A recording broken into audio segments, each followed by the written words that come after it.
विद्या, क्या बलरामपुर में कोई और कैमरा क्रू आपको दिखाई दे रहा है आसपास नजदीक में, जहां पर एक दलित बेटी जो कॉलेज में एडमिशन कराने गई, एडमिशन करा के आती है, वापस आते हुए दो लोग उसको पकड़ते हैं, बलात्कार करते हैं और मरणासन्न अवस्था में वो अपने घर पहुंचती है और अस्पताल जाते जाते दम तोड़ देती है। दीपक जी देखिए, यहां पर कोई लिबरल लेफ्ट मीडिया वाला आपको नजर नहीं आएगा, दूर दूर तक कोई दूसरा कैमरा नजर नहीं आ रहा है आपको। हम दिखाना चाहते हैं, देखिए यहां पर कुछ लोग आए हुए हैं जो सांत्वना देने के लिए इस परिवार के लिए आए हुए हैं।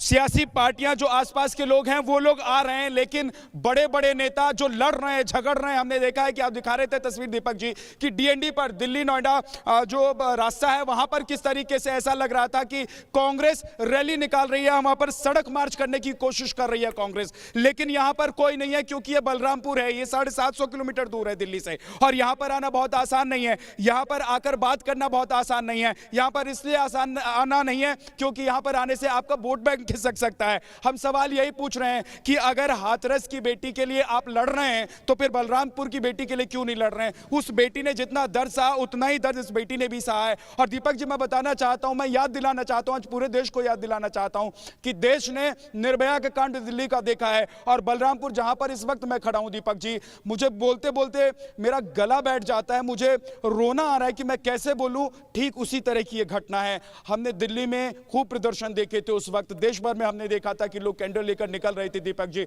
लेकिन यहां पर कोई क्यों नहीं है? क्यों यहां पर बलरामपुर में सन्नाटा पसरा हुआ है? क्यों राहुल गांधी और प्रियंका गांधी को ऐसा नहीं लग रहा है कि यहां पर बलरामपुर में आकर और इस बेटी के लिए भी इंसाफ की लड़ाई लड़नी चाहिए? लेकिन आज जिसकी आवाज पूरे देश को सुननी चाहिए दीपक जी, उनकी आवाज में चाहता हूं कि आज पूरा देश सुने। माता जी हमारे साथ हैं, उस बिटिया की माता जी जो अब इस दुनिया में नहीं है, जिसने बहुत पीड़ा सही है और जिस बेटी को बड़ी बेरहमी के साथ मार दिया गया।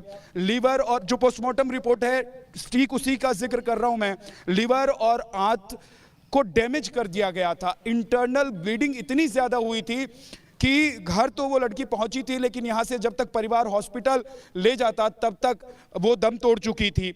माता जी हमारे साथ हैं, देखिए माता जी का रो रो कर बुरा हाल है और हम देख रहे हैं कि पूरा परिवार यहाँ पर बैठा हुआ है, कुछ लोग आते हैं मिलते। माता जी ये सब घटना घटी, एक तो बताइए कि वो लोग कौन हैं और वो लोग आते हैं इतनी बड़ी वारदात को अंजाम देते हैं, उस वक्त क्या पुलिस प्रशासन और इन लोगों के पास आप लोग पहुंची थी?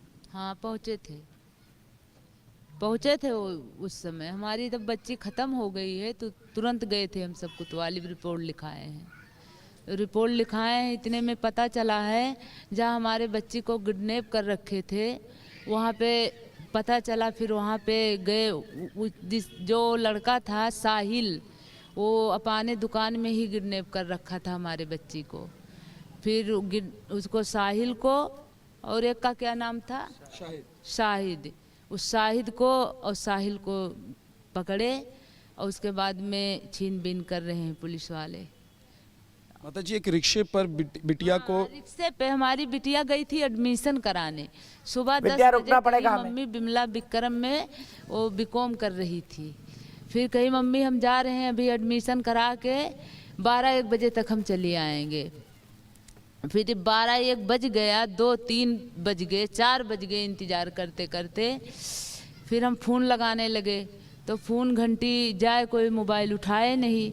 फिर ऐसे हमारे दिल में एकदम उलझन सी, घबराहट सी बन गई कि हमारी बच्ची कहाँ चली गई, नहीं पता लग रहा है।